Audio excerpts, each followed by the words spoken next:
북한 최고 엘리트 외교관의 아내가 어느 날 갑자기 가족과 함께 평양에서 사라졌습니다.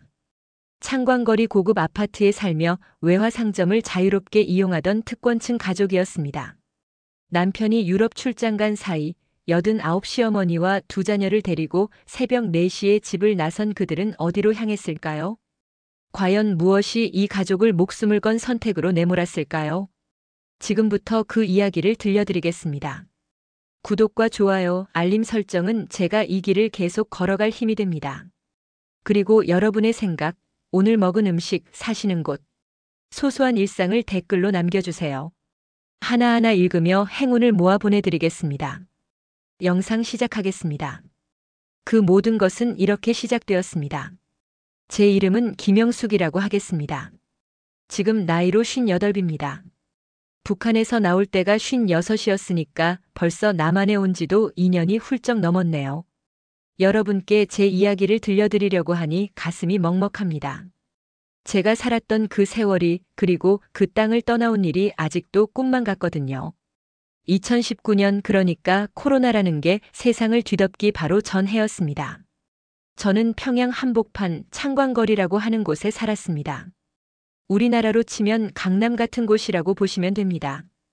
고층 아파트가 쭉 늘어서 있고 특히 저희 같은 간부 가족들이 사는 동네였지요. 아침이면 유리창 너머로 보이는 평양 시내가 참 깔끔해 보였습니다. 물론 그게 전부는 아니었다는 걸 나중에야 알았지만요. 남편은 박철민이라고 하겠습니다. 유럽에 있는 우리 대사관에서 일하는 외교관이었습니다. 여러분도 아시다시피 북한에서 외교관이라는 건 정말 최고 엘리트 중에서도 엘리트입니다. 우리 시아버님 그러니까 남편 아버지가 항일빨치산 출신이셨거든요. 그 덕에 우리 집안은 북한에서 말하는 핵심 계층이었습니다. 남편은 1년에 한두 번 정도만 북한에 들어왔습니다. 그것도 보고 차 들어왔다가 2, 3주 있으면 또 나가고 그랬지요.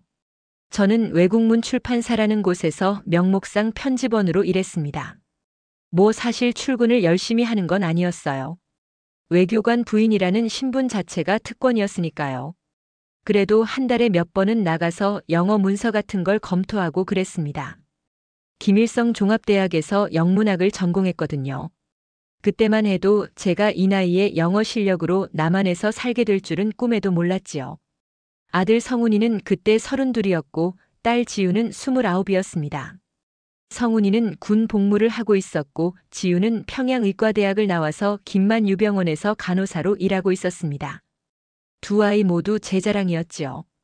특히 지우는 참 똑똑하고 손재주도 좋아서 병원에서도 인정받는 간호사였습니다. 시어머니는 그때 89이셨습니다. 항일빨치산 유가족이시니까 국가에서 특별 배려를 해주셨어요. 약도 일반 사람들보다 잘 나왔고 병원도 좋은 데로 다니실 수 있었습니다. 그래도 연세가 연세인지라 거동이 불편하셔서 제가 모시고 살았지요. 며느리가 시어머니 모시고 사는 게 당연한 거 아니겠습니까? 여러분 세대에서도 그러셨을 거예요. 우리 집 생활은 북한 기준으로 보면 정말 풍족했습니다. 외화 상점이라고 있어요. 달러나 유로, 중국 돈으로만 물건을 살 수 있는 가게인데요. 일반 주민들은 들어가 볼 생각도 못하는 곳입니다. 저는 남편이 해외에서 보내준 달러로 그 가게를 이용했습니다. 초콜릿, 커피, 비누, 샴푸 이런 것들을 살 수 있었지요. 우리나라 백화점에서 쇼핑하는 것처럼요. 남편은 귀국할 때마다 유럽에서 산 물건들을 잔뜩 가져왔습니다. 화장품, 옷, 신발, 심지어 작은 전자제품까지요. 그럴 때마다 저는 같은 외교관 부인들을 집으로 초대해서 자랑도 하고 나눠주기도 했습니다. 지금 생각하면 참 부끄러운 일이지만 그때는 그게 제 삶의 전부였습니다. 2020년이 되면서 세상이 조금씩 이상해지기 시작했습니다. 코로나19라는 게 중국에서 시작됐다는 소식이 들렸어요. 처음엔 대수롭지 않게 생각했지요. 우리는 평양 한복판에 사는 특권층이니까 설마 우리한테까지 영향이 오겠나 싶었거든요. 그런데 2월쯤 되니까 당에서 지시가 내려왔습니다. 국경을 완전히 봉쇄한다는 거였어요. 그때부터 남편이 들어오지 못했습니다. 2년 넘게요. 전화는 가끔 왔습니다. 국제 전화라는 게 북한에서는 아무나 쓸 수 있는 게 아니거든요. 특히 해외 주재 외교관 가족만 허락이 되는 건데 그것도 감청을 당하니까 조심해서 얘기해야 했어요. 잘 지내고 있습니다. 건강하십니까? 이런 식으로만 대화를 나눴지요. 남편 목소리가 들릴 때마다 가슴이 아팠습니다. 목소리만으로는 알 수 없는 뭔가가 있었어요. 나중에 알았지만 남편은 그때 이미 마음속으로 결정을 내린 상태였습니다. 돌아가지 않겠다고요. 하지만 저는 그때 전혀 몰랐습니다. 그저 코로나가 끝나면 들어오시겠지 하고 기다렸을 뿐이었지요. 2020년, 2021년을 지나면서 평양 안에서도 분위기가 달라졌습니다. 국경이 막히니까 중국에서 들어오는 물자가 뚝 끊겼거든요. 외화 상점에도 물건이 예전만큼 들어오지 않았어요. 설탕, 식용유 같은 기본적인 것들도 귀해졌습니다. 저는 그래도 남편이 보내준 달러가 있으니까 버틸 수 있었지만 일반 주민들은 정말 힘들었을 겁니다.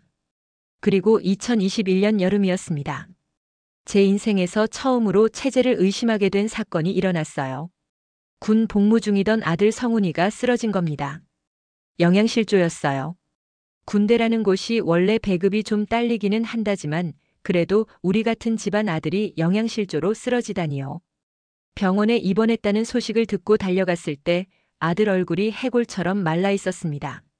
어머니, 저 괜찮습니다. 아들은 그렇게 말했지만 제 눈에는 그게 거짓말인 게 뻔히 보였어요. 지우가 병원에서 몰래 링거랑 영양제를 구해다가 오빠한테 놓아줬습니다. 남매가 서로 껴안고 우는 모습을 보면서 저는 처음으로 생각했습니다. 이 나라가 정말 우리를 보살펴주는 걸까?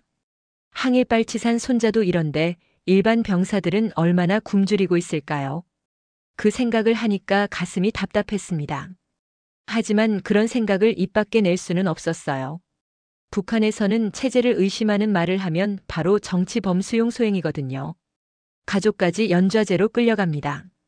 그해 가을쯤이었을 겁니다. 외교관 부인 한 분이 갑자기 사라졌어요. 남편이 해외에서 망명을 했다는 소문이 돌았습니다. 그 집 식구들이 모두 평양에서 쫓겨나 지방으로 추방됐다고 했어요. 저는 그 소식을 듣고 등골이 오싹했습니다. 내 남편은 괜찮을까? 혹시 남편도 이상한 생각을 하는 건 아닐까? 하지만 감히 남편한테 물어볼 수도 없었습니다. 국제전화는 당연히 감청당하니까요. 그저 불안한 마음을 속으로만 사귀며 지냈지요. 시어머니는 연세가 많으셔서 세상 돌아가는 걸 잘 모르셨고 아이들한테는 걱정 끼치기 싫어서 내색하지 않았습니다. 평양 밤거리는 여전히 불빛으로 화려했습니다. 적어도 우리가 사는 창광거리 일대는 그랬어요. 하지만 그 불빛 뒤에 뭐가 숨어 있는지 저는 그때부터 조금씩 느끼기 시작했습니다. 마치 겉은 멀쩡해 보이는데 속은 썩어가는 사과 같은 느낌이랄까요. 남편은 2021년 말에 화상전화를 한 번 했습니다. 당에서 특별히 허락해준 가족 화상통화였는데요. 그때 남편 표정이 이상했어요. 뭔가 하고 싶은 말이 있는 것 같은데 참는 느낌이었습니다. 대화 중간중간에 이상한 말을 했어요.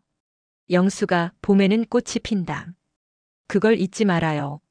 무슨 뜻인지 몰랐습니다. 그냥 시적인 표현인가 싶었어요. 하지만 남편 눈빛이 뭔가 간절했습니다. 지금 생각해보면 그게 신호였던 거예요. 봄이 오면 뭔가 일이 생길 거라는. 하지만 그때 저는 전혀 알아채지 못했지요. 화상전화를 끊고 나서 며칠 동안 남편 얼굴이 계속 떠올랐습니다. 2년 넘게 못 만났더니 머리에 흰머리가 많이 섞여 있더군요. 얼굴도 여인 것 같았어요. 유럽 생활이 편할 줄 알았는데 남편도 남편대로 힘든 게 있었나 봅니다. 2021년이 저물어 갔습니다. 평양 하늘은 여전히 회색빛이었고 겨울바람은 차가웠습니다. 저는 시어머니 방에 연탄을 갈아드리고 지우가 퇴근하면 함께 저녁을 먹고 그렇게 하루하루를 보냈습니다. 아들 성훈이는 회복해서 다시 부대로 돌아갔어요. 제 삶은 그렇게 평온해 보였습니다. 하지만 제 가슴 한구석에는 불안이 자리 잡고 있었습니다. 뭔가 큰 변화가 올 것 같은 예감이요.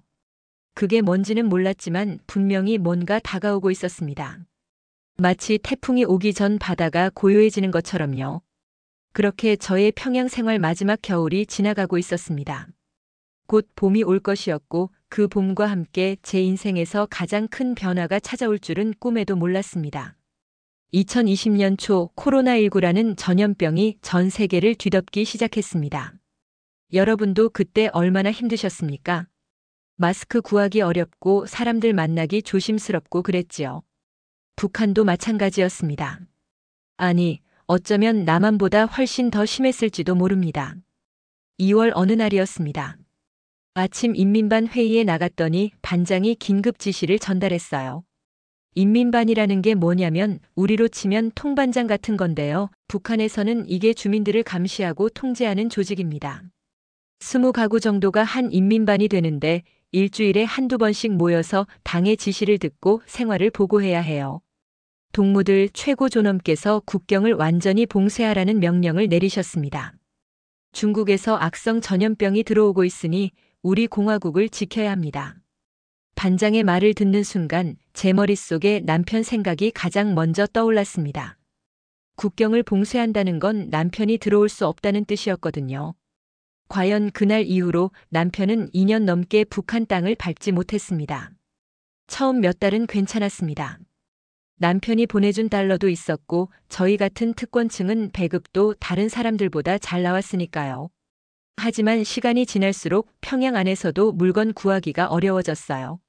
중국에서 들어오는 물자가 끊기니까 모든 게 귀해진 겁니다. 외화 상점에 가면 예전에는 선반마다 물건이 가득했는데 점점 텅텅 비기 시작했어요. 초콜릿, 커피는 물론이고 비누, 치약 같은 기본적인 것들도 없어졌습니다. 설탕이랑 식용유는 값이 2배, 3배로 뛰었어요. 저는 그래도 달러가 있으니까 살 수 있었지만 일반 주민들은 정말 어땠겠습니까? 장마당 소식도 들려왔습니다. 장마당이라는 게 우리로 치면 재래시장 같은 건데요. 북한 주민들이 살아가는데 없어서는 안 될 곳이에요.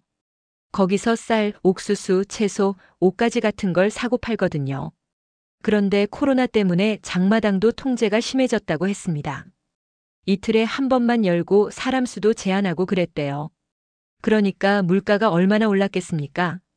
쌀 1kg이 북한 돈으로 6,000원 하던 게 10,000원이 넘었다고 하더군요. 북한 노동자 한 달 월급이 5,000원 정도인데 쌀 1kg 사려면 이틀치 월급을 써야 하는 겁니다. 여러분, 우리나라로 치면 쌀 한 포대 값이 300만 원 하는 거나 마찬가지예요. 어떻게 살겠습니까? 저는 그런 얘기들을 들으면서도 실감이 안 났습니다. 우리 집은 그래도 먹을 게 있었고 시어머니 약도 병원에서 잘 받아왔으니까요. 하지만 2021년 여름 그 모든 게 깨졌습니다. 7월 어느 더운 날이었습니다. 군부대에서 전화가 왔어요. 아들 성훈이가 쓰러졌다는 겁니다. 처음엔 더위 먹은 줄 알았어요. 그런데 부대 의무대에서 하는 말이 영양실조래요. 제 귀를 의심했습니다. 영양실조라니요? 우리 아들이요? 당장 달려갔지요. 부대가 평양에서 좀 떨어진 곳에 있었는데 차를 얻어 타고 2시간을 달려갔습니다. 의무대에 누워있는 아들을 봤을 때 제 다리에 힘이 풀렸어요. 32 먹은 장정이 앙상하게 말라서 광대뼈가 튀어나와 있었습니다. 눈은 푹 꺼져 있고 입술은 바짝 말라 있었어요. 어머니. 아들이 저를 보고 겨우 웃으려고 했습니다. 하지만 그 모습이 얼마나 처량해 보이던지요. 제 가슴이 찢어지는 것 같았습니다. 옆에 있던 군의관이 설명했어요. 배급이 끊긴 지 한 달이 넘었습니다. 병사들이 풀뿌리 나무 껍질까지 먹고 있습니다. 이 동무만 이런 게 아닙니다. 배급이 끊겼다고요? 군대에서요? 북한에서는 군대가 최우선 아닙니까? 인민은 굶어도 군대는 먹인다는 게 나라 방침인데 그 군대에서 배급이 끊겼다는 겁니다. 저는 그때 처음으로 깨달았어요. 이 나라가 정말 심각하게 망가지고 있구나. 딸 지유한테 급하게 연락했습니다. 지유는 병원에서 일하니까 링거라도 구할 수 있을 거라 생각했거든요. 지유가 퇴근하고 달려왔어요. 언니 오빠 간이었는데도 서로 얼굴 보자마자 눈물부터 쏟았습니다. 오빠 왜 이렇게 됐어요? 지유야 미안하다. 오빠가 약해서. 무슨 소리예요? 오빠 잘못이 아니잖아요. 지유는 병원에서 몰래 링거액하고 영양제를 빼돌려왔습니다. 물론 그것도 쉬운 일이 아니었어요. 북한에서는 의약품이 얼마나 귀한지 모릅니다. 하나하나 장부에 기록하고 관리하거든요. 지우가 간호사장한테 사정사정해서 겨우 받아온 겁니다. 오빠 팔에 링거 바늘을 꽂으면서 지우 손이 떨렸어요. 남매가 서로 손잡고 우는 모습을 보면서 저도 울었습니다. 항일빨치산 후손이 이 모양이면 일반 주민들은 도대체 어떻게 살고 있을까요? 그날 밤 집으로 돌아오는 길에 평양 거리를 지나면서 이상한 걸 봤습니다. 저녁 9시쯤 됐는데 길거리에 사람이 거의 없었어요. 예전 같으면 주민들이 산책도 하고 그랬는데 말이지요. 그리고 골목 어귀에 사람들이 몇 명씩 모여서 수군수군 얘기하고 있었습니다. 뭔가 불안한 기운이 도시 전체에 감돌았어요. 집에 와서 시어머니한테 아들 얘기를 했더니 어머님이 한숨을 쉬셨습니다. 우리 성훈이가 그렇게 됐단 말이냐? 6.25 때도 이렇지는 않았는데. 2021년 12월 평양에도 겨울이 깊어졌습니다. 그해 겨울은 유난히 추웠어요. 영하 20도까지 내려가는 날이 많았습니다. 연탄은 귀하고 전기는 하루에 2~3시간밖에 안 들어오고 그야말로 얼어 죽을 지경이었지요. 시어머니는 89 고령이라 추위를 견디기 힘들어 하셨습니다. 밤마다 기침을 하셨어요. 제가 이불을 두껍게 덮어드려도 손발이 차갑다고 하셨습니다. 병원에 가서 약을 타오려고 해도 약이 없다고 했어요. 항일빨치산 유가족인데도 말입니다. 며느리, 내가 이 나이에 무슨 욕심을 부리겠니? 그냥 따뜻한 방에서 죽고 싶구나. 어머님의 그 말씀이 얼마나 가슴 아프던지요. 평생을 나라에 충성하며 사셨는데 말년에 이렇게 춥고 배고프게 지내셔야 한다니. 저는 그때 생각했습니다. 이게 나라가 국민한테 해주는 대접인가? 12월 23일이었습니다. 갑자기 당에서 연락이 왔어요. 남편이 화상 전화를 한다는 겁니다. 1년에 한두 번밖에 못하는 화상 전화였는데 연말이라 특별히 허락해준다고 했습니다. 물론 당 간부가 옆에서 다 지켜보고 감청하는 거였지만요. 정해진 시간에 당 건물로 갔습니다. 작은 방에 컴퓨터가 한 대 놓여 있고 옆에는 보위부 간부가 앉아 있었어요. 보위부라는 게 우리로 치면 정보기관 같은 건데 주민들을 감시하는 무서운 조직입니다. 화면에 남편 얼굴이 나타났을 때 저는 깜짝 놀랐습니다. 3년 만에 보는 남편이었거든요. 머리가 반쯤 휘어져 있었어요. 얼굴도 많이 여윈 것 같았고요. 60살이 다 되어가는 나이지만 그래도 제가 아는 남편보다 10살은 더 늙어 보였습니다. 영숙이, 그동안 잘 지냈소? 네, 잘 지냈어요. 당신은요? 나도 건강하오. 어머님은 안녕하시오? 어머님은 연세가 많으셔서 좀 힘들어하세요. 요즘 날씨가 너무 추워서요. 우리는 그렇게 짧은 안부를 주고받았습니다. 보위부 간부가 옆에서 듣고 있으니 할 수 있는 말이 많지 않았어요. 하지만 남편 눈빛이 이상했습니다. 뭔가 간절한 게 느껴졌어요. 대화가 끝날 무렵이었습니다. 남편이 갑자기 이상한 말을 했어요. 영숙이, 내가 어렸을 때 우리 집 마당에 목련나무가 있었던 거 기억하오? 네, 기억해요. 그 목련꽃이 5월이면 피었지요. 하얀 목련이 정말 아름다웠소. 그러셨지요. 내년 5월이 되면 그 목련꽃을 다시 보고 싶소. 꼭 같이 보고 싶소. 무슨 뜻인지 알 수 없었습니다. 시댁은 평양에서 멀리 떨어진 곳이었고 지금은 다른 사람이 살고 있었어요. 목련꽃을 같이 보자니 무슨 소리일까요? 하지만 남편 눈빛이 너무 진지했습니다. 알겠어요. 5월을 기다리겠어요. 제가 그렇게 대답하자 남편이 안도하는 표정을 지었습니다. 그리고 화상 전화가 끊겼어요. 짧은 15분이었지만 제 머릿속은 복잡했습니다. 목련꽃, 5월, 도대체 무슨 뜻일까? 집으로 돌아오는 길에 계속 생각했습니다. 남편이 하는 말에는 분명히 뭔가 숨은 뜻이 있었어요. 꽃이 필 때를 기다리라던 편지, 그리고 오늘 목련꽃을 같이 보자던 말. 이게 다 연결되는 것 같았습니다. 그날 밤 잠이 안 왔습니다. 혹시 남편이 탈출하라는 신호를 보내는 건 아닐까? 하지만 그럴 리가 없었어요. 우리는 평양 한복판에 사는 특권층이에요. 항일빨치산 집안이고 남편은 외교관이고 도망갈 이유가 없잖아요. 하지만 아들이 군대에서 굶어 쓰러진 일이 자꾸 떠올랐습니다. 특권층 아들도 저 모양인데 이 나라에 미래가 있을까? 시어머니가 추위에 떠는 모습도 생각났어요. 국가가 항일발치산 유가족도 제대로 못 돌보는데 우리가 여기서 뭘 기대할 수 있을까? 새해가 밝았습니다. 2022년 1월 1일이었지요.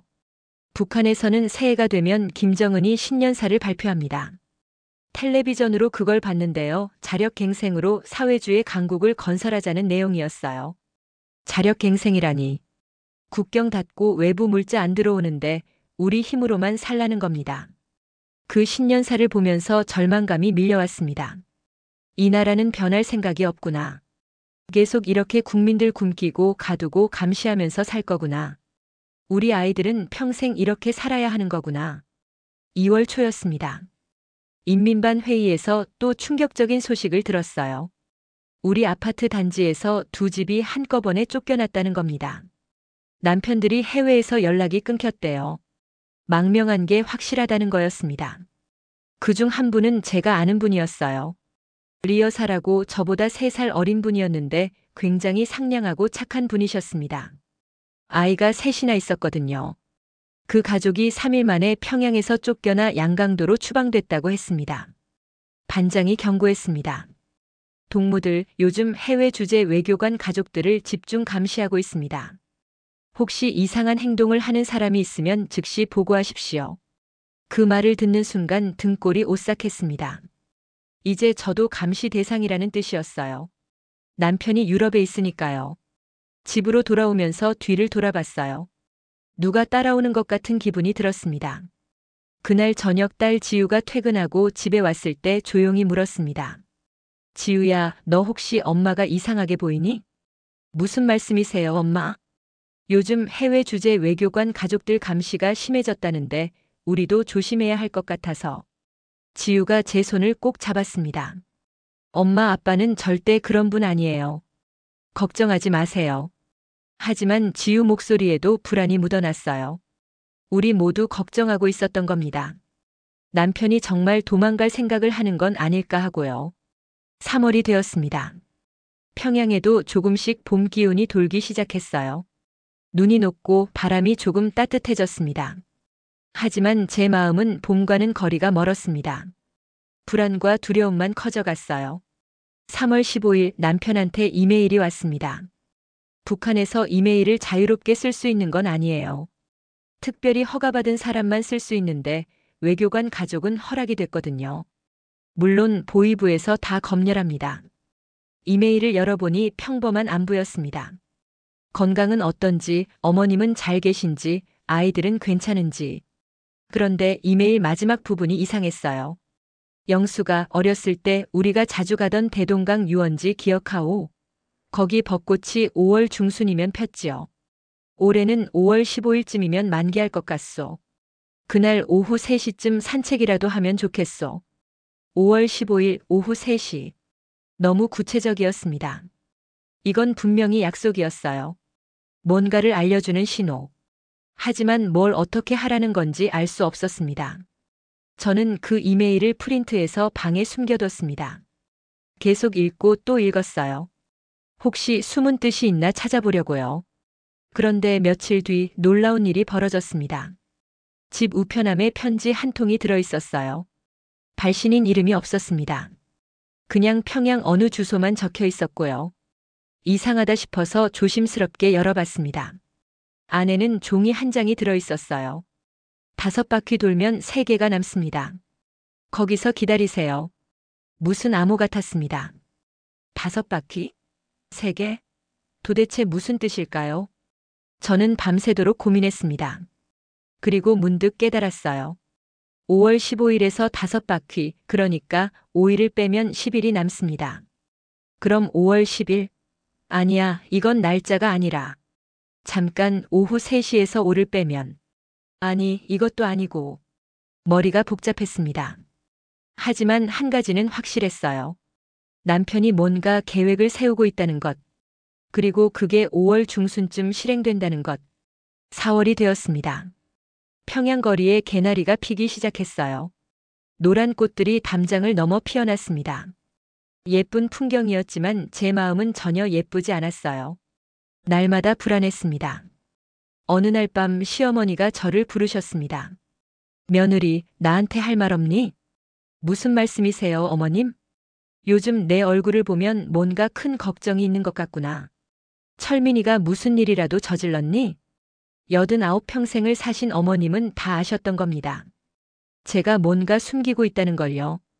저는 한참을 망설이다가 솔직하게 말씀드렸습니다. 어머님, 남편이 이상한 신호를 보내요. 5월에 뭔가 하려는 것 같아요. 도망치려는 거냐? 모르겠어요. 하지만 그럴 수도 있을 것 같아요. 시어머니가 한숨을 길게 쉬셨습니다. 이 늙은이를 어쩌려고. 어머님 죄송해요. 미안할 것 없다. 나도 이 나라가 이상하다는 거 안다. 성훈이가 군대에서 굶어 쓰러지는 걸 보면서 알았어. 이 나라는 이제 끝이구나. 어머님의 그 말씀을 듣고 저는 울었습니다.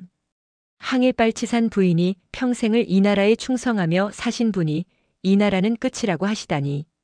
며느리, 만약 철민이가 정말 도망치라고 하면 어떻게 할 거니? 모르겠어요, 어머님. 무섭고 두렵고. 하지만 아이들 생각하면. 그래, 아이들이지. 성훈이와 지우는 아직 젊다. 여기서 평생 이렇게 살게 할 순 없지. 그날 밤 어머님과 저는 새벽까지 이야기를 나눴습니다. 만약 정말 탈출한다면 어떻게 할 건지, 무엇을 준비해야 할지. 물론 아직 확실한 건 아무것도 없었어요. 하지만 마음의 준비는 해야 할 것 같았습니다. 5월이 다가왔습니다. 평양 거리에 꽃들이 만발했어요. 벚꽃, 진달래, 철쭉. 봄은 이렇게 아름다운데 제 마음속에는 폭풍이 몰아치고 있었습니다. 5월 10일 집 우편함에 또 편지가 왔습니다. 이번에도 발신이 넘는 편지였어요. 안에는 중국 휴대폰 번호 하나와 짧은 메시지가 적혀 있었습니다. 5월 18일. 모든 준비를 하세요. 자세한 건 곧 연락드리겠습니다. 손이 떨렸습니다. 이제 진짜구나. 남편이 정말 뭔가를 계획하고 있구나. 그리고 그게 일주일 뒤에 시작되는구나. 저는 그 편지를 태워버렸습니다. 혹시라도 보위부에 발각되면 큰일이니까요. 하지만 그 내용은 제 머릿속에 깊이 새겨졌습니다. 5월 18일. 그날이 제 인생의 모든 것을 바꿀 날이 될 줄은 그때는 아직 몰랐습니다. 5월 12일 평양은 화창했습니다. 하늘은 파랗고 바람은 따뜻했어요. 거리에는 꽃들이 만발했지요. 하지만 제 마음은 먹구름으로 가득했습니다. 엿새 뒤면 5월 18일이었거든요. 그날 아침 인민반 회의에 나갔습니다. 반장이 또 경고를 했어요. 동무들, 요즘 해외 주재원 가족들의 탈출 기도가 늘고 있습니다. 혹시 이상한 행동을 보이는 사람이 있으면 즉시 신고하십시오. 신고하지 않으면 같이 처벌받습니다. 그 말을 듣고 식은땀이 났습니다. 우리 집도 감시받고 있다는 뜻이었어요. 회의가 끝나고 집으로 돌아오는데 뒤에서 누가 따라오는 것 같았습니다. 돌아보니 아무도 없었지만 기분이 좋지 않았어요. 집에 와서 시어머니께 말씀드렸습니다. 어머님, 요즘 감시가 너무 심해요. 우리 조심해야 할 것 같아요. 알고 있다. 며느리, 혹시 철민이한테 연락 왔니? 아직 없어요. 엿새밖에 안 남았는데. 어머님도 날짜를 세고 계셨던 겁니다. 89 노인이 이런 일을 겪어야 한다니 가슴이 아팠습니다. 5월 14일 저녁이었습니다. 딸 지우가 퇴근하고 왔을 때 저를 방으로 불렀어요. 엄마, 제가 오늘 병원에서 이상한 사람을 만났어요. 무슨 사람? 중국 사람 같았는데요. 조선족인 것 같았어요. 저한테 이걸 전해달라고 했어요. 지우가 작은 종이 쪽지를 건넸습니다. 펼쳐보니 이렇게 적혀 있었어요. 5월 18일 새벽 4시. 대동강역 뒤편 화물 창고. 검은색 승합차. 금 500g, 달러 5,000불 준비. 가족 전원. 손이 떨렸습니다. 이제 정말 현실이 되는 거였어요. 탈출이요. 남편이 정말 우리를 탈출시키려고 하는 겁니다. 엄마, 이게 무슨 뜻이에요? 지우가 물었습니다. 저는 한참 동안 말을 못했어요. 뭐라고 설명해야 할지 몰랐거든요. 결국 솔직하게 말했습니다. 지우야, 아빠가 아빠가 우리를 남한으로 보내려고 하는 것 같아. 네? 탈북이요? 그런 것 같아. 엄마도 정확히는 모르겠지만 지유 얼굴이 하얗게 질렸습니다. 당연한 반응이었어요. 북한에서 탈북은 곧 죽음을 의미하니까요. 잡히면 총살당하거나 정치범수용소로 끌려갑니다. 엄마, 우리 죽을 수도 있어요. 알아. 하지만 여기 남아있어도 미래가 없어. 오빠 군대에서 굶어 쓰러진 거 봤잖니. 이 나라는 우리를 지켜주지 않아. 지유가 눈물을 흘렸습니다. 29 먹은 딸이 어린애처럼 울었어요. 저도 같이 울었습니다. 어머니와 딸이 껴안고 한참을 울었지요. 그날 밤 가족 회의를 했습니다. 시어머니, 저 그리고 지우. 아들 성훈이는 군 복무 중이라 집에 없었어요. 어떻게 성훈이를 데리고 나갈지가 가장 큰 문제였습니다. 며느리 성훈이는 어떻게 할 거니?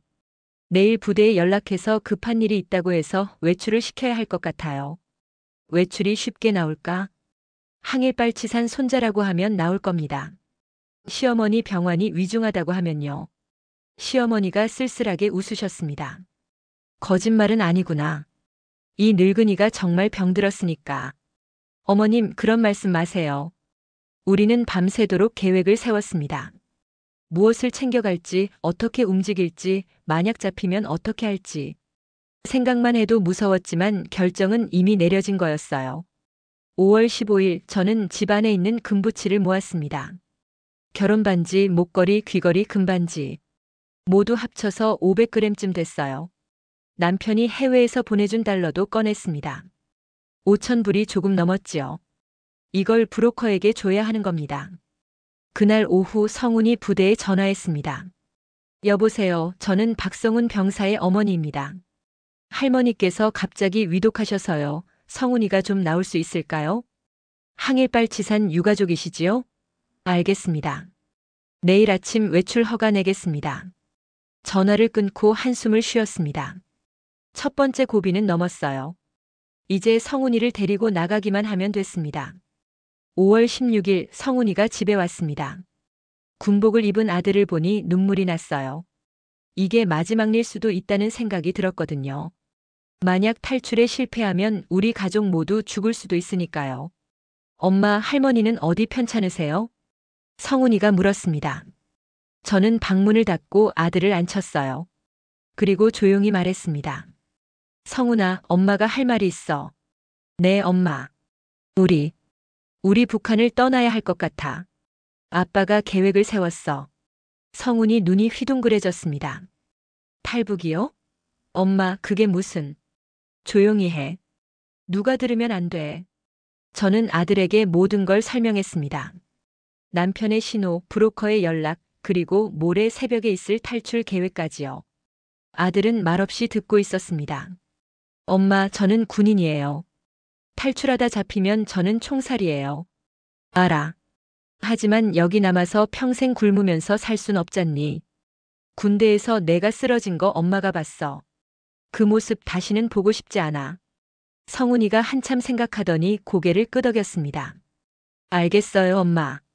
엄마가 결정하신 거면 따르겠어요. 근데 할머니는요? 할머니도 같이 가셔. 89이신데요. 그래서 더 걱정이야. 하지만 할머니도 가시겠다고 하셨어. 그날 저녁 우리는 마지막 저녁을 함께 먹었습니다.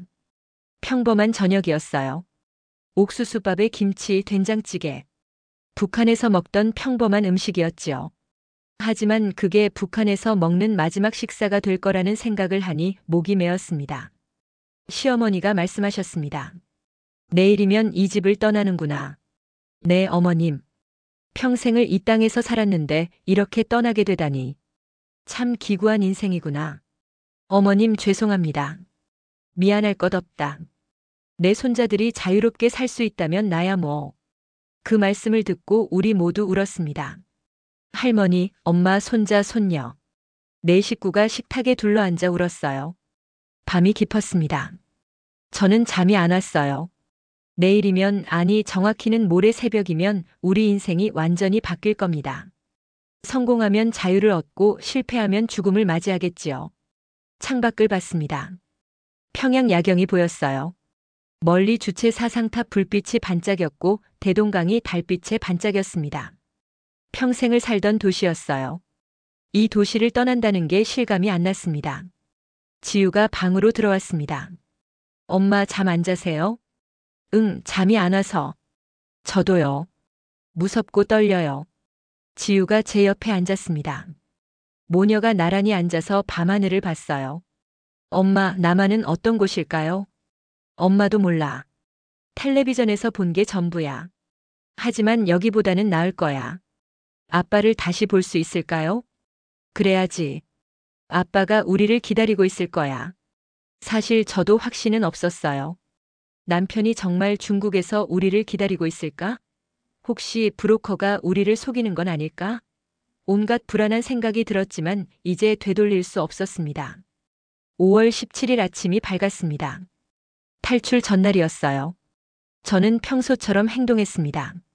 인민반 회의에도 나갔고 시장에도 다녀왔어요. 혹시라도 이상한 낌새를 눈치채면 안 되니까요. 집으로 돌아와서 짐을 쌌습니다. 크게 눈에 띄지 않을 정도로만요. 작은 배낭 하나에 옷 몇 벌, 약간의 음식, 시어머니 약, 그리고 금과 달러. 이게 전부였습니다. 사진첩을 꺼냈습니다. 가족 사진들이 가득했어요. 아이들 어렸을 때 사진, 남편과 찍은 사진, 시부모님 사진. 이걸 다 가져갈 수는 없었어요. 몇 장만 골라서 배낭에 넣었습니다. 저녁이 되었습니다. 우리는 일찍 잠자리에 들었어요. 새벽 4시에 일어나야 하니까요. 하지만 잠이 올 리 없었습니다. 저는 천장만 바라보면서 시간을 보냈어요. 시계를 봤습니다. 밤 11시. 5시간 뒤면 출발입니다. 손바닥에 땀이 났어요. 심장이 빠르게 뛰었습니다. 자정이 되었습니다. 옆방에서 시어머니 기침 소리가 들렸어요. 어머님도 잠을 못 주무시는 것 같았습니다. 89 노인이 이 험한 길을 가실 수 있을까? 하지만 어머님은 단호하셨습니다. 손주들 따라가겠다고 하셨어요. 새벽 1시, 2시, 3시. 시간이 너무 빨리 가는 것 같으면서도 너무 느리게 가는 것 같았습니다. 제 인생에서 가장 긴 밤이었어요. 드디어 3시 30분이 되었습니다. 일어날 시간이었어요. 저는 조용히 일어나서 옷을 입었습니다. 검은색 옷으로요. 밤에 눈에 안 띄게요. 방문을 열었더니 성훈이와 지우도 이미 일어나 있었습니다. 다들 긴장한 얼굴이었어요. 시어머니 방으로 갔더니 어머님도 옷을 입고 계셨습니다. 어머님 준비되셨어요? 그래. 가자꾸나. 우리는 조용히 집을 나섰습니다. 새벽 4시 전이었어요. 계단을 조심조심 내려갔습니다. 누가 깨면 안 되니까요. 아파트 밖으로 나왔습니다. 평양 거리는 어두웠어요. 가로등 불빛만 희미하게 켜져 있었습니다. 차가운 새벽 공기가 얼굴을 스쳤어요. 대동강역을 향해 걸었습니다. 시어머니는 성훈이가 부축했어요. 지우와 저는 배낭을 메고 앞뒤를 살폈습니다. 다행히 거리에 사람이 없었어요. 15분쯤 걸었을까요? 대동강역 뒤편 화물 창고가 보였습니다. 거기 검은색 승합차 한 대가 서 있었어요. 바로 그 차였습니다. 우리는 차에 다가갔습니다.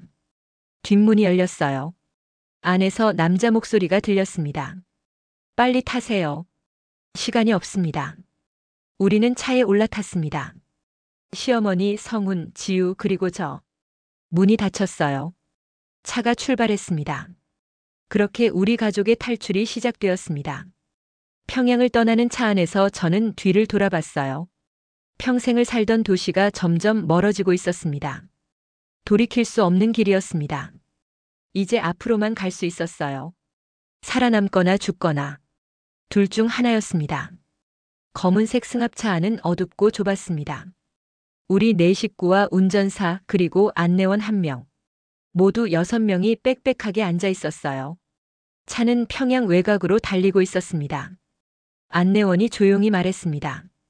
지금부터 절대 소리 내지 마십시오. 검문소를 몇 개 통과해야 합니다. 신분증 준비하세요. 저는 가방에서 신분증을 꺼냈어요. 외교관 가족 신분증이었습니다. 이게 우리가 가진 마지막 특권이었지요. 이 신분증만 있으면 평양 밖으로 나가는 게 조금은 쉬웠으니까요. 첫 번째 검문소가 나타났습니다. 평양시 경계였어요.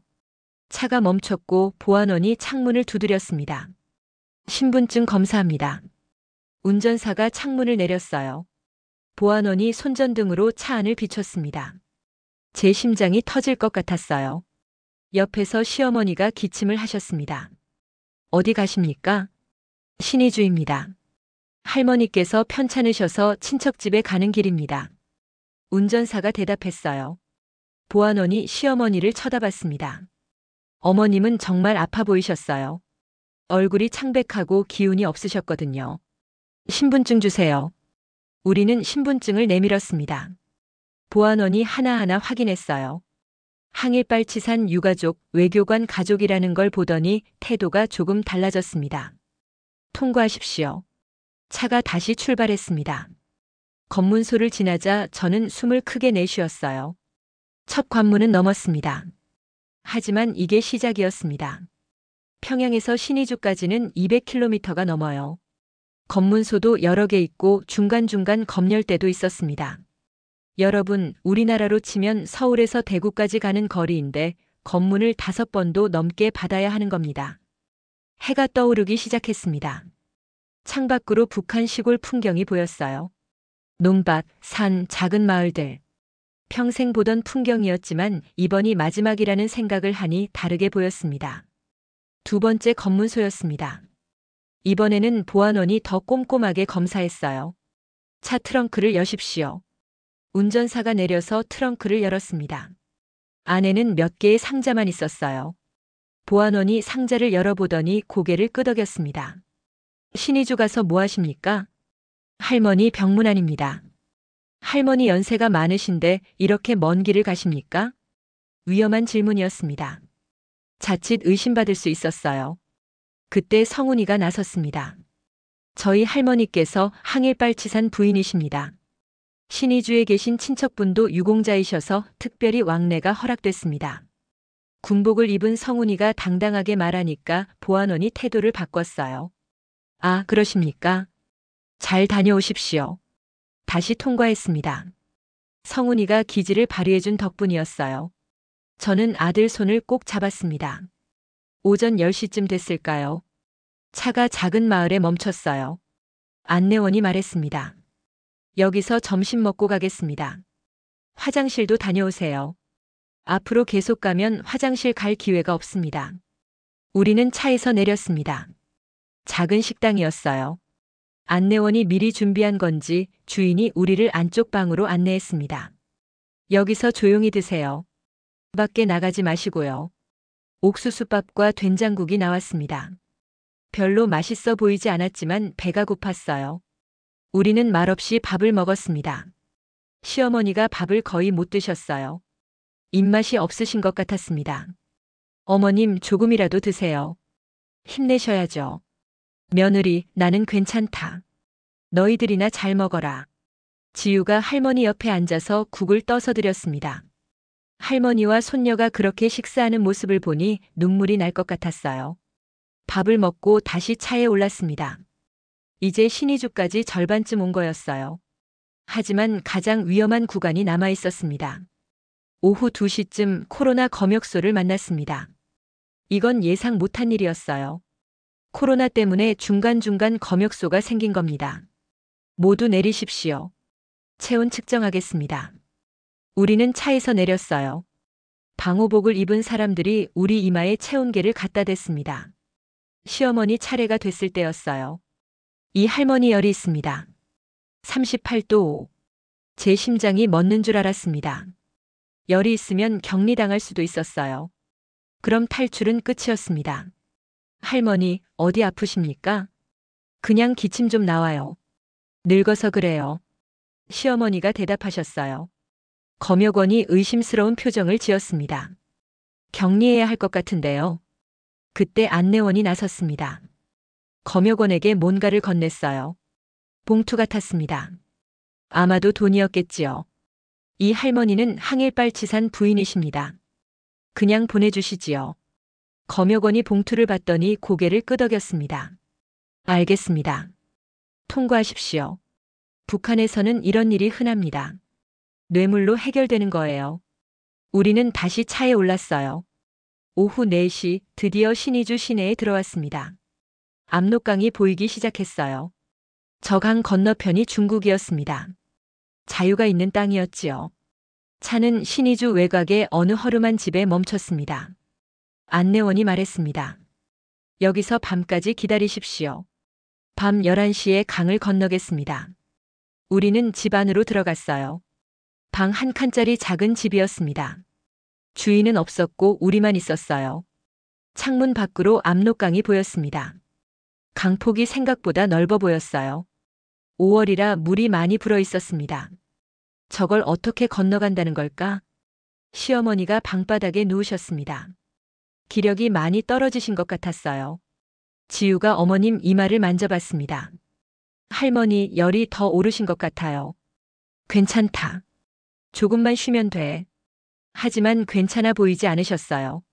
89 노인이 이틀째 차를 타고 계신 거였어요. 얼마나 힘드시겠습니까? 저녁이 되었습니다. 안내원이 빵과 물을 가져왔어요. 우리는 그걸로 저녁을 때웠습니다. 마지막 북한 음식이 될 거였어요. 밤 9시 안내원이 다시 왔습니다. 이제 준비하십시오. 옷은 어두운 색으로 입으세요. 가방은 방수가 되는 걸로요. 강물에 젖을 수 있습니다. 우리는 준비했습니다. 검은색 옷으로 갈아입고 비닐봉지에 중요한 것들을 싸서 가방에 넣었어요. 금, 달러, 신분증, 사진 몇 장. 이게 우리가 가진 전부였습니다. 밤 10시 우리는 집을 나섰습니다. 어두운 밤이었어요. 달도 구름에 가려져 있었습니다. 안내원이 앞장섰고 우리는 그 뒤를 따랐어요. 10분쯤 걸었을까요? 압록 강변에 도착했습니다. 강물 소리가 들렸어요. 철썩철썩. 무서운 소리였습니다. 안내원이 손전등으로 신호를 보냈습니다. 강 건너편에서도 불빛이 깜빡였어요. 중국 쪽 브로커였습니다. 이제 들어가십시오. 조용히 빨리요. 우리는 강으로 들어갔습니다. 물이 차갑고 깊었어요. 무릎까지 차올랐고 곧 허리까지 올라왔습니다. 시어머니를 성훈이가 업었습니다. 32 먹은 아들이 89 할머니를 업고 강을 건너는 겁니다. 어머님 무게 때문에 성훈이가 비틀거렸어요. 성훈아, 괜찮니? 괜찮아요, 엄마. 할머니는 가벼우세요. 하지만 성훈이 다리가 떨리는 게 보였습니다. 강물이 점점 깊어졌어요. 가슴까지 올라왔습니다. 지우가 제 손을 꼭 잡았습니다. 엄마 무서워요. 괜찮아. 엄마가 있잖아. 절대 손 놓지 마. 우리는 천천히 앞으로 나아갔습니다. 강바닥이 미끄러웠어요. 한 번은 지우가 발을 헛디뎌서 물에 빠질 뻔했습니다. 저는 딸을 꼭 붙잡았어요. 강 한가운데쯤 왔을 때였습니다. 갑자기 불빛이 보였어요. 북한 쪽 경비대였습니다. 저기 누구냐? 멈춰라. 안내원이 속삭였습니다. 빨리 뛰세요. 우리는 물속에서 뛰기 시작했습니다. 아니, 뛴다기보다는 허우적거렸다고 해야겠지요. 물이 너무 깊어서 제대로 걸을 수가 없었어요. 경비대 불빛이 가까워졌습니다. 총소리가 들렸어요. 탕, 탕. 하늘을 향해 쏘는 경고 사격이었지만 다음엔 우리를 향해 쏠 겁니다. 엄마. 지우가 비명을 질렀어요. 저는 딸을 끌어당겨서 물속으로 숨었습니다. 성훈이도 할머니를 업은 채 몸을 낮췄어요. 총알이 물 위를 스쳐 지나갔습니다. 휙, 휙. 죽음이 바로 옆을 지나가는 소리였어요. 하나님, 부처님, 제발. 저는 속으로 기도했습니다. 저는 종교가 없는 사람이었지만 그 순간만큼은 누구든 우리를 살려달라고 빌었어요. 중국 쪽에서 누군가 소리쳤습니다. 이쪽이에요. 빨리.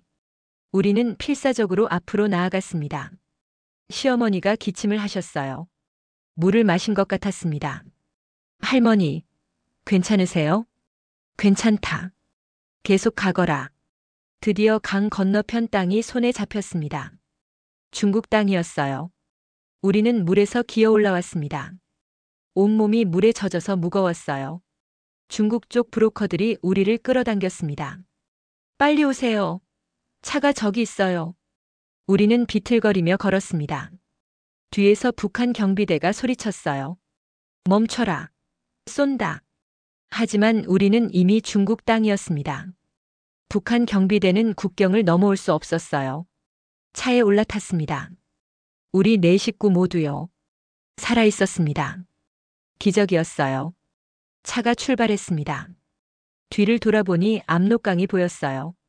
그 강 너머가 북한이었습니다. 제가 평생을 살던 땅, 이제 다시는 밟지 못할 땅. 시어머니가 제 손을 잡으셨습니다. 며느리, 우리 살았구나. 네, 어머님. 살았어요. 우리는 서로 껴안고 울었습니다. 성훈이와 지우도 울었어요. 기쁨의 눈물인지 슬픔의 눈물인지 알 수 없었습니다.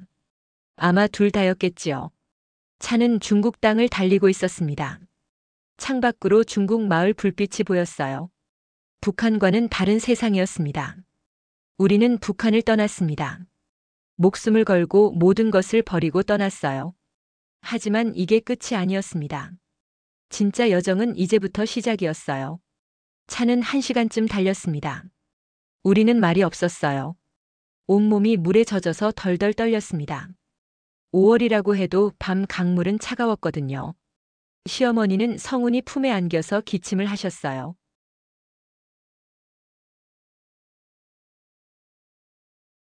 할머니 괜찮으세요? 괜찮다. 물을 좀 마셔서. 하지만 괜찮아 보이지 않으셨습니다. 얼굴이 창백하고 입술이 파래졌어요. 89 노인이 찬물에 젖었으니 얼마나 힘드시겠습니까? 차가 멈췄습니다. 작은 중국 마을이었어요. 브로커가 말했습니다. 여기서 옷 갈아입으세요. 그리고 숨어 계셔야 합니다. 중국 공안이 순찰 돌거든요.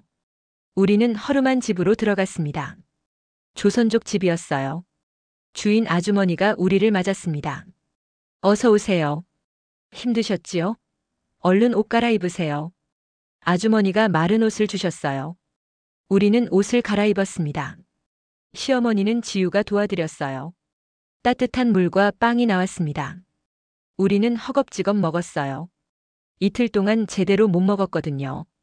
빵 한 조각이 이렇게 맛있을 수가 없었습니다. 감사합니다. 정말 감사합니다. 제가 아주머니께 인사했어요. 아주머니가 말씀하셨습니다. 우리도 다 같은 조선 사람 아닙니까? 도와야지요. 우리 부모님도 옛날에 이렇게 강 건너오셨어요. 같은 핏줄이라는 게 이렇게 고마울 수가 없었습니다. 낯선 땅에서 같은 말을 쓰는 사람을 만난다는 게 얼마나 큰 위로인지 몰랐어요. 그날 밤 우리는 그 집 지하실에서 잤습니다. 좁고 어두웠지만 따뜻했어요. 시어머니는 계속 기침을 하셨습니다. 열도 있으신 것 같았어요. 다음 날 아침 브로커가 다시 왔습니다. 남편분이 오늘 오신다고 합니다. 단둥 시내에서 만날 겁니다. 제 심장이 뛰었습니다. 남편이요?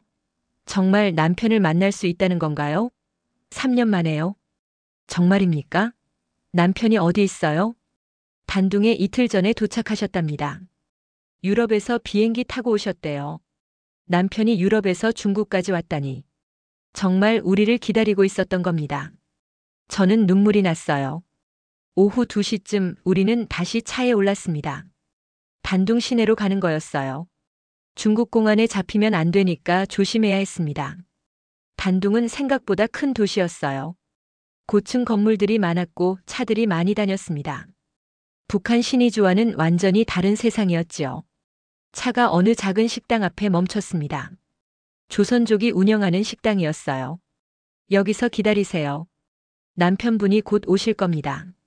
우리는 식당 안쪽 방으로 들어갔습니다. 창문에는 커튼이 쳐져 있었어요. 밖에서 안이 보이지 않게요. 심장이 미칠 듯이 뛰었습니다. 곧 남편을 만나요. 3년 만에요. 아니, 어쩌면 마지막 화상통화 이후로 치면 5개월 만이네요. 어떤 모습으로 왔을까? 뭐라고 말해야 할까? 문이 열렸습니다. 남편이 들어왔습니다. 영수가. 여보. 저는 남편에게 달려갔습니다. 3년 만에 만지는 남편이었어요. 우리는 말없이 껴안았습니다. 얼마나 울었는지 모르겠어요. 미안하오. 정말 미안하오. 남편이 계속 사과했습니다. 저는 고개를 저었어요. 미안하긴요. 우리 살려주셨잖아요. 아이들도 아버지를 껴안았습니다. 성훈이는 울먹이며 아버지라고 불렀고 지우는 아버지 품에 안겨서 한참을 울었어요. 시어머니도 아들을 보셨습니다. 철민아, 내가 이런 큰일을. 어머니 죄송합니다. 하지만 이 길밖에 없었습니다. 우리는 식당 방에 둘러앉았습니다. 3년 만에 모인 가족이었어요. 이렇게 다시 만날 수 있을 줄 몰랐습니다. 남편이 설명했습니다. 나는 작년 말에 결심했어. 더 이상 북한으로 돌아갈 수 없다고. 유럽 대사관에서 일하면서 너무 많은 걸 봤어. 우리 체제가 얼마나 거짓인지, 국민들을 얼마나 속이는지. 그래서 망명하신 거예요? 아직 망명은 안 했어. 하지만 대사관 기밀 문서를 서방 정보기관에 넘겼어. 북한으로 돌아가면 나는 죽소. 총살이요. 제 가슴이 철렁했습니다. 남편이 그런 위험한 일을 했다니. 그럼 당신은 어떻게 하실 건데요? 당신들만 한국으로 보내려고 했어. 나는 유럽에 남아서. 안 돼요. 제가 소리쳤습니다. 우리 가족이 뿔뿔이 흩어져 살 순 없어요. 당신도 한국으로 가야 해요.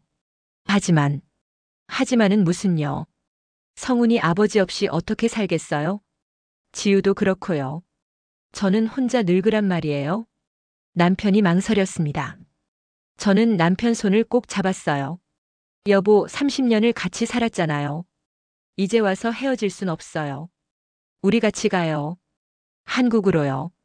성훈이도 말했습니다. 아버지, 저도 아버지 필요해요. 제가 군대에서 얼마나 힘들었는지 아세요? 이제라도 아버지랑 같이 살고 싶어요. 지우도 울면서 말했습니다. 아빠, 우리 같이 가요. 제발요. 남편이 우리를 바라봤습니다. 눈에 눈물이 고였어요. 알겠소. 같이 가겠소. 우리 가족이 같이 자유를 찾읍시다. 그렇게 결정이 났습니다. 우리 5 식구 모두 한국으로 가기로요. 하지만 문제가 있었습니다.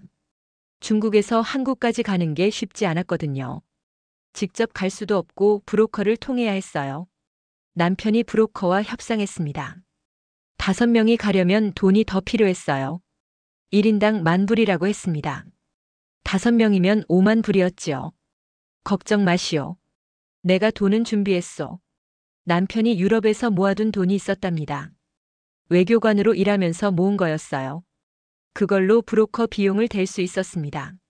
하지만 또 다른 문제가 있었습니다. 시어머니 건강이었어요. 어머님은 나날이 약해지셨습니다. 기침도 심해지고 열도 내리지 않았어요. 어머님, 병원에 가셔야 할 것 같아요. 안 돼. 병원 가면 공안이 알아. 그냥 약이나 좀 사다 줘. 조선족 약방에서 약을 사왔습니다. 기침약 해열제. 하지만 별로 효과가 없었어요. 우리는 단둥의 조선족 집에서 일주일을 숨어 지냈습니다. 밖에 나갈 수 없었어요. 중국 공안이 탈북자들을 단속하고 있었거든요. 잡히면 북한으로 송환됩니다. 일주일 동안 남편과 많은 이야기를 나눴습니다. 유럽에서 본 자유로운 세상 이야기, 북한 체제의 거짓 이야기, 그리고 한국에 가면 어떻게 살지에 대한 이야기. 영수가 한국 가면 힘들 거요. 우리 나이에 새로 시작하는 게 쉽지 않을 거요. 알아요. 하지만 아이들은 아직 젊잖아요. 성훈이는 32이고 지우는 29이에요. 아이들이라도 자유롭게 살게 해주고 싶어요. 당신 고생이 많을 거요. 고생은 무슨요. 우리 같이 하면 되죠. 그렇게 일주일이 지났습니다. 브로커가 말했습니다. 이제 출발해야 합니다. 중국 라오스태국 이렇게 갈 겁니다. 1달은 걸릴 거예요. 1달이라니. 긴 여정이었습니다. 하지만 한국에 가기 위해서는 그 길을 가야 했어요. 출발 전날 밤 시어머니가 저를 부르셨습니다. 며느리, 나는 한국까지 못 갈 것 같구나. 무슨 말씀이세요, 어머님? 이 늙은이가 느껴. 내 몸이 얼마 안 남았어. 하지만 괜찮다. 북한 땅이 아닌 곳에서 죽으니까 그것만으로도 감사하다. 어머님, 그런 말씀하지 마세요. 우리 같이 한국 가야죠. 며느리 성훈이랑 지우 잘 키워라. 그 애들이 자유롭게 사는 것 보는 게 이 할미 소원이다. 저는 시어머니 손을 잡고 울었습니다. 다음 날 새벽 우리는 다시 길을 떠났습니다. 이번에는 남편도 함께였어요. 5 식구가 함께 차에 올랐습니다. 단둥을 떠나며 뒤를 돌아봤습니다. 압록강이 보였어요.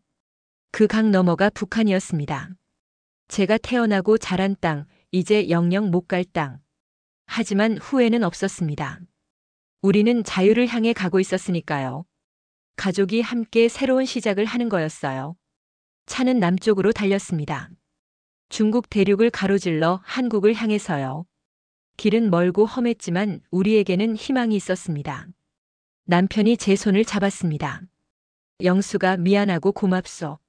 무슨 말씀을? 우리 가족이잖아요. 성훈이와 지우도 우리를 보며 웃었어요. 시어머니는 눈을 감고 계셨습니다. 힘드셨지만 참고 계시는 거였어요. 우리는 함께였습니다. 그게 가장 중요한 거였어요. 어떤 어려움이 와도 가족이 함께라면 이겨낼 수 있을 거였습니다. 중국 땅을 떠나 동남아시아로 그리고 한국으로 우리의 긴 여정은 계속되고 있었습니다. 중국을 떠나는 여정은 생각보다 훨씬 험했습니다. 우리는 버스, 기차, 자동차를 번갈아 타며 남쪽으로 내려갔어요. 중국 공안 눈을 피해서 움직여야 했기 때문에 대부분 밤에 이동했습니다. 7월 초였습니다. 중국 남부는 무척 더웠어요. 에어컨도 없는 차 안에서 우리는 땀을 뻘뻘 흘렸습니다. 특히 시어머니가 힘들어하셨어요. 어머님, 물 좀 드세요. 고맙다, 며느리. 어머님은 물을 조금 드시고는 다시 눈을 감으셨습니다. 기력이 점점 떨어지는 게 보였어요. 89 나이에 이런 고생을 하시니 얼마나 힘드시겠습니까? 이틀을 달려서 중국 광저우라는 도시에 도착했습니다. 거기서 일주일을 숨어 지냈어요. 조선족이 운영하는 작은 여관이었습니다. 그곳에서 남편이 브로커와 다음 경로를 협의했어요. 광저우에서 라오스까지 가는 게 문제입니다. 국경 검문이 심해졌어요. 얼마나 걸립니까? 빠르면 일주일, 늦으면 보름입니다. 중간에 숨어야 할 곳이 많아요. 보름이라니. 시어머니가 버티실 수 있을까 걱정이었습니다. 그날 밤 시어머니 열이 심하게 올랐습니다. 40도가 넘었어요. 온몸이 뜨겁고 헛소리를 하셨습니다. 어머님, 정신 차리세요. 우리는 급히 약을 구하러 나갔습니다. 중국 약방에서 해열제를 샀어요. 하지만 병원에는 갈 수 없었습니다. 신분증이 없으니까요. 지우가 간호사 경험으로 어머님을 돌봤습니다. 이마에 찬물 수건을 올려드리고 물을 계속 먹이고 약을 드렸어요. 이틀 동안 어머님은 의식이 오락가락하셨습니다. 우리는 밤새 간호했어요. 성훈이와 남편이 교대로 어머님을 부축했고 지우와 저는 물수건을 갈아드렸습니다. 사흘째 되는 날 어머님이 눈을 뜨셨습니다. 여기가 어디냐? 어머님, 중국이에요. 괜찮으세요? 아직 안 죽었구나. 어머님이 쓸쓸하게 웃으셨습니다. 열은 조금 내렸지만 몸이 많이 약해지셨어요. 어머님, 조금만 힘내세요. 한국 가면 좋은 병원 있어요. 며느리, 나는 한국까지 못 갈 것 같다. 무슨 말씀을? 꼭 가셔야죠. 하지만 저도 알고 있었습니다. 어머님 시간이 얼마 남지 않았다는 걸요. 일주일 뒤 브로커가 말했습니다. 이제 라오스로 출발해야 합니다. 더 늦으면 안 돼요. 우리는 다시 차에 올랐습니다. 시어머니를 성훈이가 안고 탔어요. 어머님은 눈을 감고 계셨습니다. 중국과 라오스 국경까지 이틀이 걸렸습니다. 산길이 험했어요. 차가 심하게 흔들렸습니다. 시어머니가 계속 신음하셨어요. 국경에 도착했습니다. 밤이었어요. 우리는 걸어서 국경을 넘어야 했습니다. 할머니는 제가 업겠습니다. 성훈이가 할머니를 등에 업었어요. 우리는 어두운 산길을 걸었습니다. 1시간을 걸었을까요? 드디어 라오스 땅에 들어섰습니다. 라오스에서 일주일을 머물렀습니다. 작은 마을의 허름한 집이었어요. 전기도 제대로 안 들어왔습니다. 시어머니는 계속 누워 계셨어요. 밥도 거의 못 드셨습니다. 물만 조금씩 드셨어요. 어느 날 밤이었습니다. 어머님이 저를 부르셨어요. 며느리, 여기 와봐라. 네, 어머님. 어머님이 제 손을 잡으셨습니다. 손이 차갑고 힘이 없었어요. 며느리, 고맙다. 나를 여기까지 데려와줘서. 어머님, 무슨 말씀을. 나는 북한 땅에서 죽지 않아서 다행이다. 자유가 있는 땅에서 눈을 감으니 여한이 없구나. 어머님, 힘내세요. 조금만 더 가면 한국이에요. 며느리, 성훈이하고 지유 잘 키워라. 그 애들이 자유롭게 사는 거 보고 싶었는데 내가 못 보겠구나. 어머님 눈에서 눈물이 흘렀습니다. 저도 울었어요.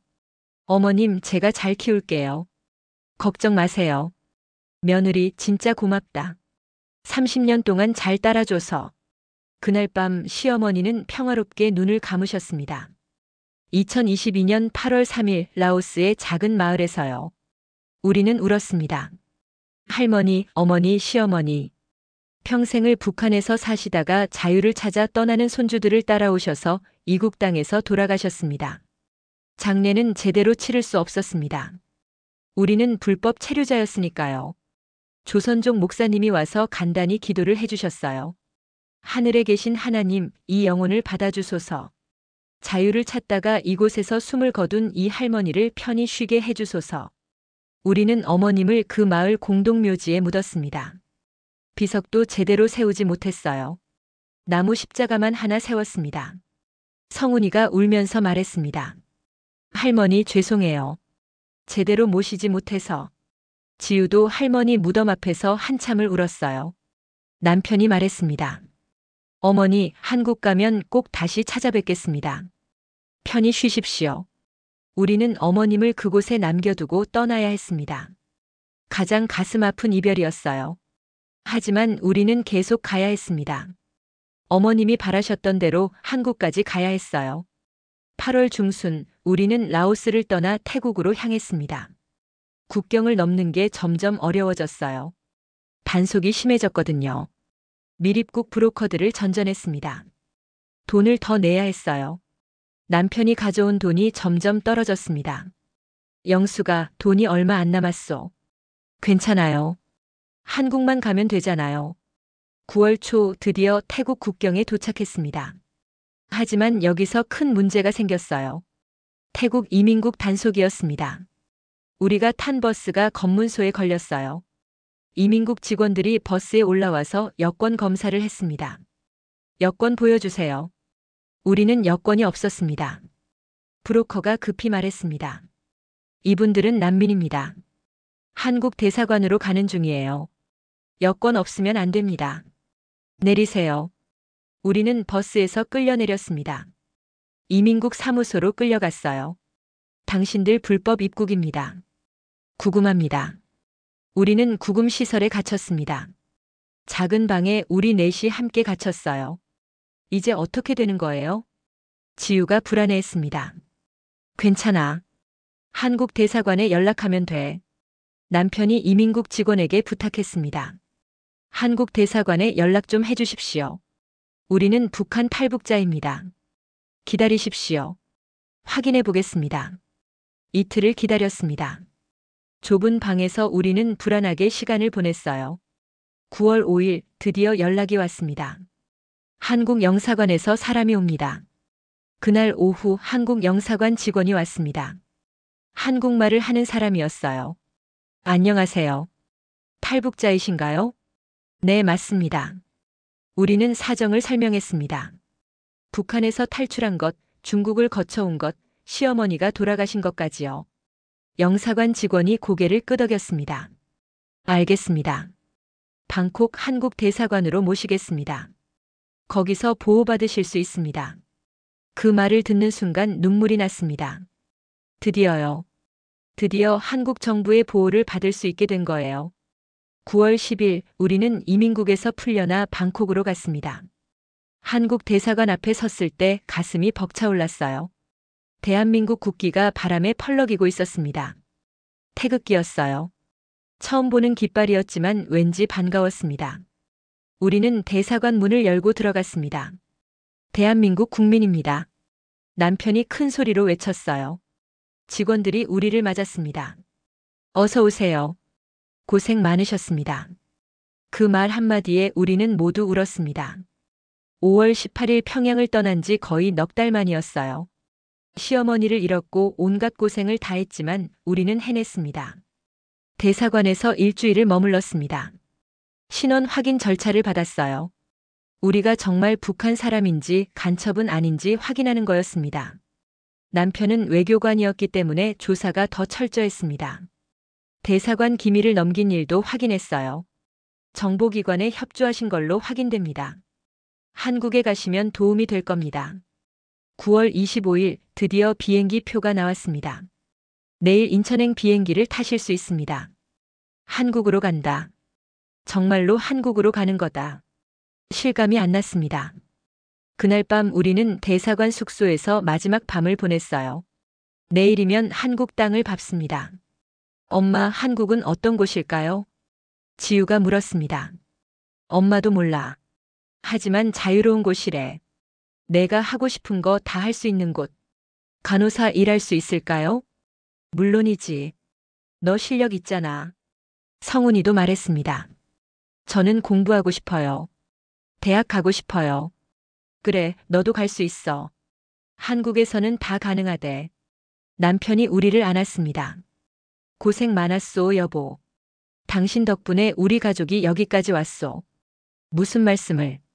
우리 같이 한 거죠. 다음 날 아침 9월 26일. 우리는 방콕 공항으로 갔습니다. 비행기에 올랐습니다. 생전 처음 타보는 비행기였어요. 무섭기도 하고 신기하기도 했습니다. 비행기가 이륙했습니다. 창밖으로 방콕이 점점 작아졌어요.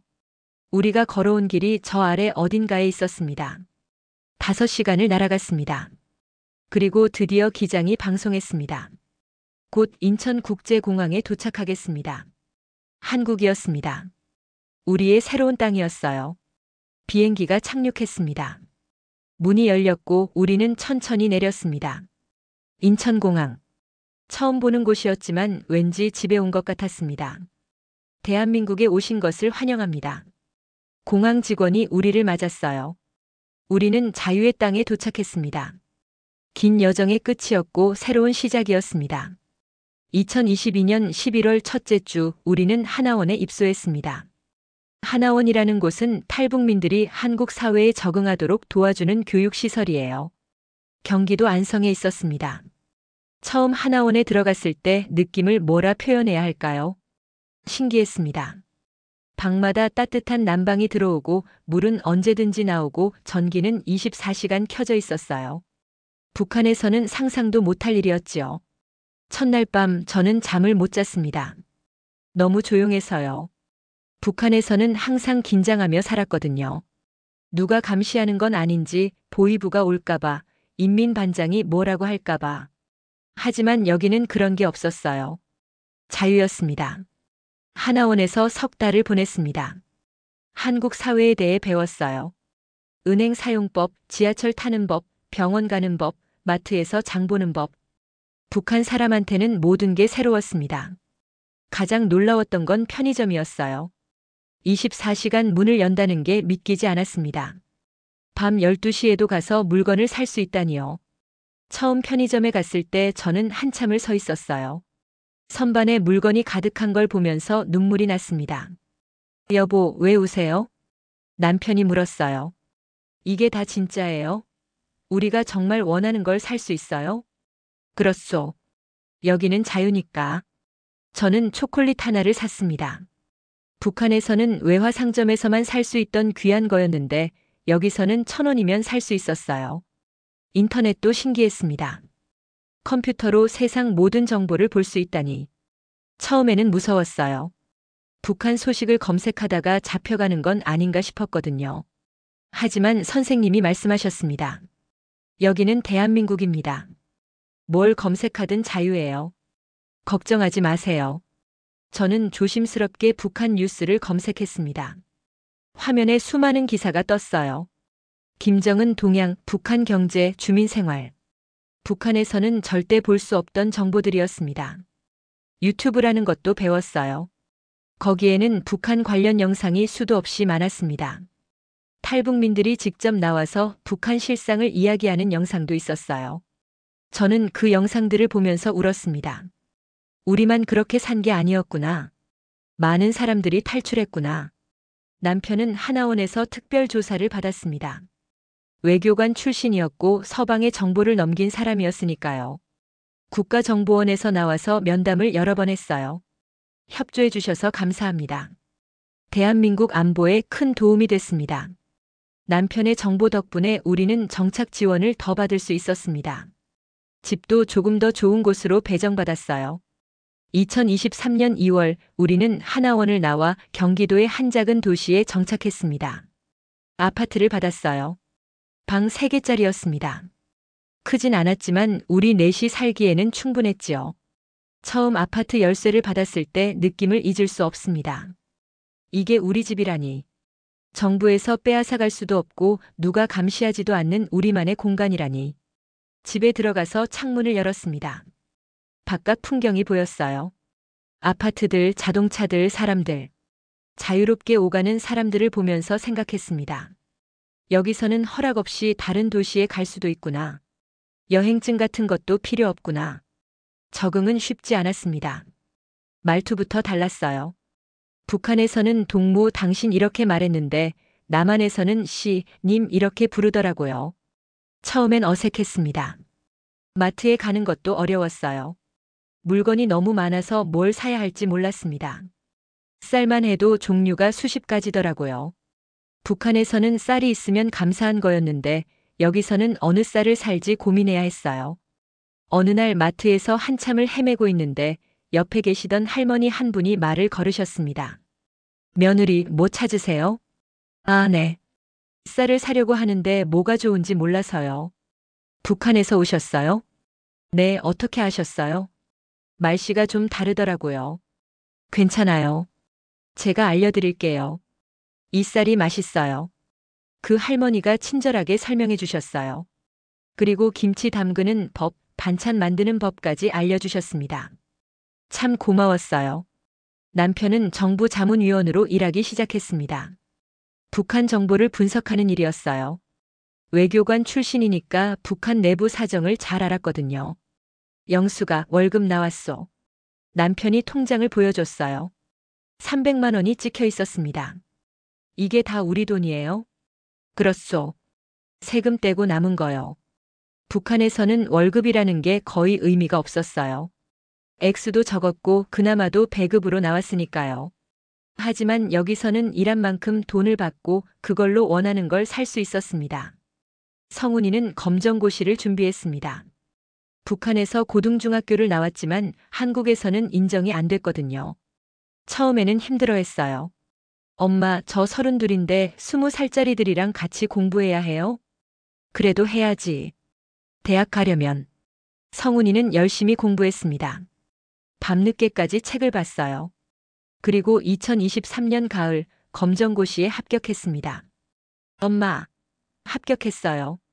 아들이 합격증을 들고 뛰어왔을 때 저는 울었습니다.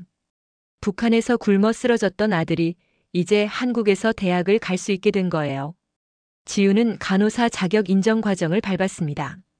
북한에서 간호사였지만 남한 제도가 달라서 다시 공부해야 했어요. 엄마, 의학 용어가 다 영어예요. 북한에서는 우리말로 배웠는데. 힘들지?